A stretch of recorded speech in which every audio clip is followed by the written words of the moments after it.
Okay, the next kind of activity we're going to look at, and I'm going to get there again by turning editing on and clicking add an activity or resource.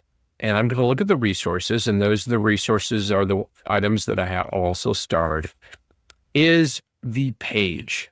A page is just that. It's the creation of a page that students will click on to get more content. So you can see that in this case, the name is what I'm going to say. I'm going to say intro to Marlin. And in this case, the students are going to see this, and this is what they're going to click on in order to come to the content that you add right here. Now, again, this content can be anything that you want to as far as text, media, audio, video, anything you want to put in there. I'm going to, again, go up and go full screen again, and I'm going to zoom in a little bit so we can see the buttons a little better. I'm going to add some text here on the introduction to mountain climbing. Now, if you ever used ChatGPT before, I've already told ChatGPT that I teach high school and that I teach grades 9 through 12. That's in the setup of my profile up here in ChatGPT. So when I asked for an introduction to a mountain climbing course, it went and said, oh, hey, you're the teacher. You teach this grade level, and I'm going to go ahead and write this for you. So it wrote this introduction to a mountain climbing course. I'm going to go ahead and hit the copy button down here.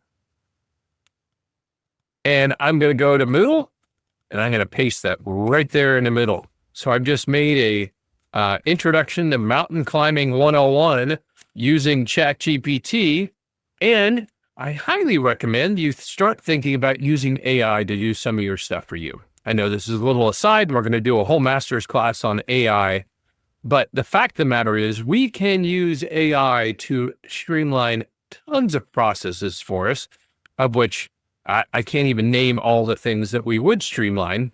We do have to edit, and we have to really make sure that it's correct, because we are using artificial intelligence to design things for us, but that's an example. Now, I wanted to point out, this is just cutting and pasting text and pictures in there, which you can do if you have anything that you want to add as far as video. When we add video, we don't upload video into Moodle. We upload video into YouTube or into a Google Drive and then embed it into Moodle. And we do it that way because it saves space on our server, and it makes it so students can watch that video from any device, anywhere, as opposed to only certain kind of devices that would be able to read videos that we upload into Moodle. If I had a video that I wanted to incorporate, all I have to do is put the URL for the video into Moodle in order to incorporate that into the text box.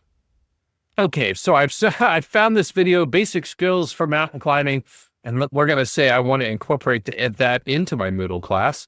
All I have to do is copy this address right here, and I toss it in my page, and Moodle is smart enough to know how to embed that. So I'm going to go ahead and go shrink it down, and I'm going to go down here and say Save and Display, and I'm going to go to my normal width on my page.